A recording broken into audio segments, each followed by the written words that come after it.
Hi everyone, this is Ellie Marie Francisco. Thanks for coming into my channel.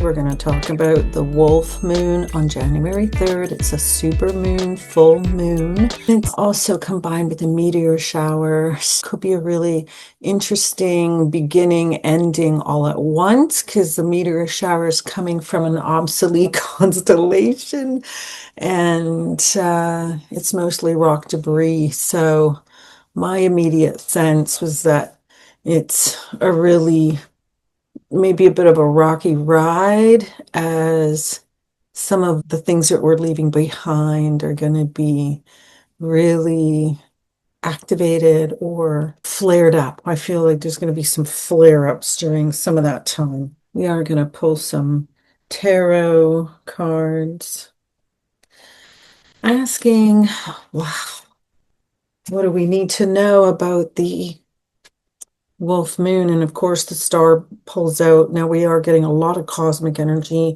with this meteor shower. It's bringing in a lot with the moon to begin with, and the idea of possibilities. We did have a lot of hidden things surface over the last couple of months that needed to be cleared in order to resonate into our creation and the ability to manifest things. So yeah, like this is very cosmic, cosmos energy, galactic high heavens, a lot of the possibility. So for those of us willing to get into the groove of really digging in and manifesting things that we want, being willing to, maybe the meteor shower will help take off some of the densities. That's the image I'm getting, almost like it will be like a cleansing rain for the densest parts of us that have been trying to leave anyway. So welcome in the new.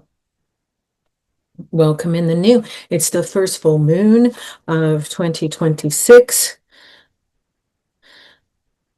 I love when I see the star because it feels like a lot of galactic energy too. So for those of you who feel like you've got a galactic family and that kind of a thing, or you've got galactic guides that are hopping on board suddenly, sometimes, you know, you've got new guides, new year, new guides is kind of what it feels like. A lot of people are getting really good upgrades with their intuitive help, with their spiritual supports. So that's not bad at all. And then seeing what's crossing us, we have the Page of Wands crossing us upside down. Now, I've done some other readings where this guy's showing up. It does speak to me a lot about the root chakra and the solar plexus and the ability to center ourselves in our divine root, to root into our divinity, definitively. It is upside down and it's crossing us. So it does mean that we are, this is a very earthbound card in a lot of ways too. I don't feel like it's, you know, like we're not talking about massive amounts of spiritual development. So if we're starting off with the star energy, then we're for sure are dealing with heaven and earth, heaven and earth, heaven and earth. So, which is funny because it's earth, then and wind, but I feel like the fiery energy is coming in anyway. So yeah, and riding underneath us in our position of support in our Celtic cross is the two of wands, which can be a very dimensional card as well. It can balance this world and other worlds, the here and the there, the now and the tomorrow kind of energies, where you're waiting for your world to come together. So with Two of Wands, your mind may be in two places at once. You may be riding high into other things, trying to manage the energies. You could have, yeah, it may be hard to focus. I feel like some of that's, yeah, it's going to be hard to focus. And anyway, full moon, super moon, charging up. So you could be Could be a little bit on the down low for this moon too, because you need to absorb as much as possible. You need to face it in the here and now as much as possible. So in a lot of ways, yeah, I can see that you're going to want to resource yourself a little differently with this kind of energy. Yeah. Okay. So star energy can also be recognition and a climb up, rise up in all kinds of things and responsibilities and all kinds of things. So keep that in mind too. It's a good dream upon a dream upon a dream kind of a card. Not a bad time to use your third eye, because that'll have some impact on the things that you can materialize. If this is a very manifesting time period, then yeah, you're going to want to have a clear vision on the things that you want. And that's true too. You may be really pulling in this magnifying glass on your own world to see how much of this is bringing you into closer contact with yourself in really true-hearted ways. Yeah, a lot of power, even though I'm saying true-hearted. Next card is our Queen of King of Wands, lots of high cosmic and energy coming in through the crown chakra through this kind of influence through the wolf moon. I've seen wolves stare at the moon, getting moon codes. I know that we get our own solar codes and everything else, and I think we also get our moon codes depending on how receptive we are and how open we are to that's kind of a thing. And it, funnels whatever you can take on as nourishment. Light is nourishment, and this kind of light is really coming from quite a far away, way a far away. However many far ways that is. So who else is coming to play today? Well, we certainly can't escape the moon on the full moon, on the super moon, and then it's riding right above us. It's crowning us in all of this beauty. We've got the star, we've got the moon, and we've got a very human approach to a lot of high cosmic, high galactic, high potency, high creation energy, the ability to allow things to be illuminated. When you're running neutral with the universe and you're willing to live in a state of neutrality rather than forced upon definitions or forced expectations, you can really be impressed. You can be surprised. Things can just hit you out of nowhere. And this is what I'm feeling is it's a full moon. I think some of us are really going to feel like things have come to a culmination in a way that we needed them to. So I feel when I'm feeling into this energy, it feels like some of the long overdue completions that we needed, cycles that we wanted to end. So I guess if we're starting the full moon on the 3rd, yeah, I feel like it's sort of the last little tuck in of the energy to complete a cycle that we're really ready to say good riddance to. Yeah, I do. I keep feeling the weight of the cosmic energy hitting us as it's going by, and it could be grounding us in a lot of ways. We may feel heavier in our bodies in some ways during the days around this supermoon. Regardless, yeah, so I would say go with the flow as far as where do you go and put your energies and things like that. I think you just do whatever you need to do for yourself and keep it close to home. And we have the 9 of Cups. It's a nice combination of earthly things. A lot of those other cards make me feel like we're dealing with very high spiritual possibilities. With a 9 of Cups, it's very tangible. You can decide how to fill your cups. You have some choice. If you worked the energy of the Page of Wands properly, then you may have taken a really close look at everything, really got clear on what it is that you want. And of course, if you're about to create a bunch of things in ways and manifest things that you haven't manifested to the height that you have before, then it would be good to have a clear idea of how you want to do that and how you want to focus those energies. So, um, astral traveling also happens a lot when you're working with the energies around the Two of Swords. So you could be really, if you can't draw it out, you may go seek it out in your, some of us create by going into the future and bringing it into the present day. And some of us draw a pretty picture or, give ourselves a vision through our third eye to bring into fruition.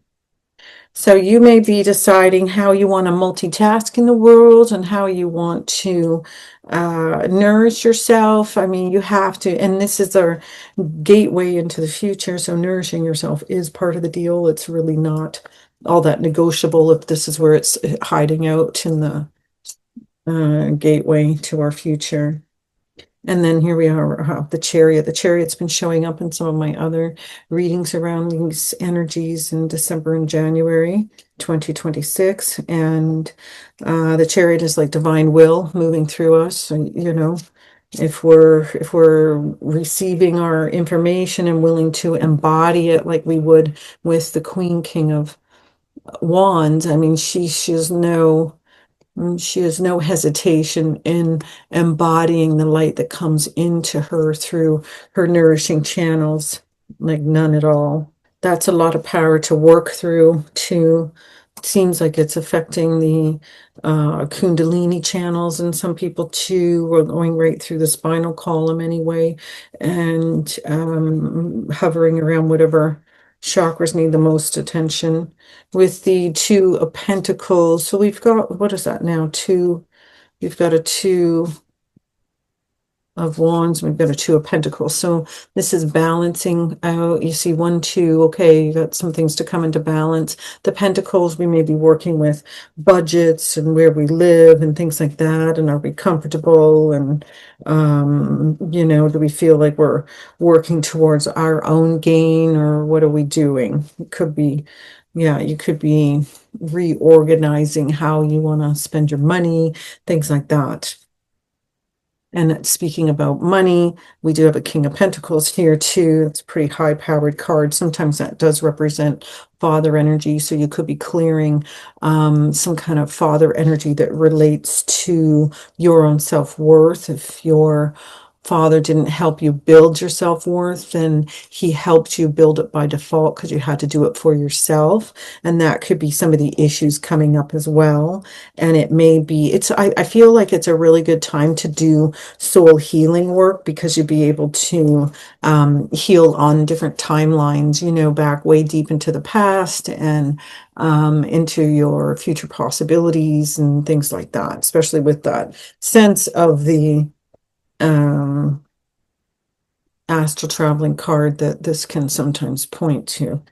Yeah. And our final card is the 9. So we're coming in with a couple 2s and a couple 9s. You know what 2 and 9 is? It's 11. It's a power number. So, and it is the beginning, the 1 and 1 and 1 and 1 and 1 and 1 and 1.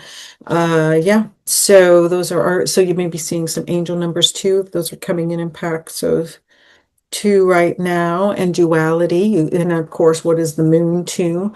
In its different phases, it comes in through the light and the dark and transfers back and forth. Sometimes it's in shadow and sometimes it's in full light. Sometimes the illuminated side can feel into the shadow of the unseen side just as well, without the light. And sometimes, I guess this is where our growth is. You do have the 9 of Swords. It's a very big psychic development card, in my opinion. It does show that we'll often overlook some of our resources because we don't trust ourselves, or we don't really totally understand, what our potencies are.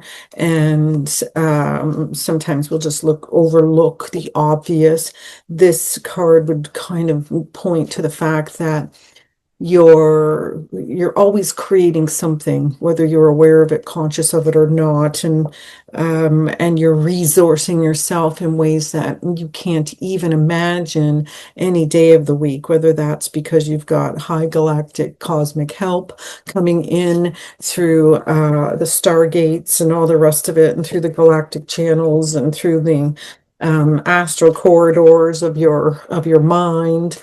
All of those things could be possible during this moon. And of course, the moon brings on a bunch of sensitivities that you would, might not normally be totally sensitive to, right? I mean, you could be working with new psychic gifts you didn't even know you had. You could be having a lot of, prophetic dreams or little visitations from those that you miss on the other side. Like all of these things are possible with these kinds of energies, and it's going to be a bright moon. So I think it's going to want to show us whatever it can this time around. But I don't think it's like a knock you out kind of moon unless you're not into your own growth. And then, if you're resistant to yourself, then it could be a little weird. Um, but if you're in flow of everything you need to do for yourself, then I think you're going to do marvelously. And just remember, you're a really sensitive being and you're going to be able to sense some of this stuff. Sometimes it's obvious sensing and sometimes it's subtle sensing. So just be sensible enough to sense the sensing and let it be whatever it is. And I guess that's part of what I'm seeing with, this the Nine of Cups energy in some way too, because you can have five different people fill their glasses with wine, and four out of five will think it's a terrible glass, and one person will think it's the best thing they've ever had, right? So a lot of what we need and why we need it and what we want comes from what our own day-to-day needs are. So I think some of us are getting really brave at making sure that we're taking care of those needs all the time. Yeah. Okay, so is it a needy full moon? I think it's an expanding full moon, and I think it's what do you call it? A giving. I think it's a giving moon. I think it's gonna I think it's gonna give us some strength somehow here. I think we're building reserves and resources through this moon somehow, or we have been leading up to it, so that under the sky of the weeks following, it'll be easier. It's like we have the help of the universe creating things for us now instead of us having to sludge our way forward and demand it of the universe. It's more like it's coming in with ease and grace a little bit more.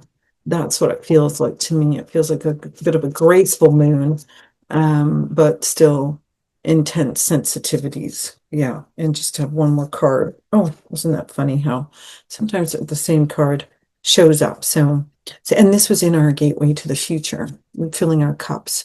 So choose wisely what fills your heart right now, what fills your cup, what you spend time with, and why, who, and all the rest of it. Discernment in your nutrition, I guess. Yeah, they want you to have discernment in your nutrition. So there may be, yeah, you know what? Because we did have the Two of Pentacles with the money issues and things like that. So if you have value issues where you've been depriving yourself, or you've been miserly, or you haven't wanted to allow people to give to you, or be in receiver mode, right? We're coming into a more feminine cycle right now. So it's a good thing to be able to receive. And I guess that this is what I'm feeling. So it's a fill your cup kind of a moon, relish in what you have, bring on the light that is hitting the planet in whatever way, whether it's the moon illumination or the meteor shower, pummeling you with rock debris, I mean, Sometimes we need to match the density that we're clearing in order to clear it. I wonder if this meteor shower is like a homeopathic release or something. I have to wonder because I think we're gonna really let a lot of sadnesses go right before this January full moon with the wolf moon. So have a beautiful moon. And until I see you again, thanks for coming in. Thanks for subscribing. Thanks for believing in yourself and doing your own inner work. And let some of the good stuff be the good stuff. Don't doubt it. Oh, yeah. And then we got some good justice coming.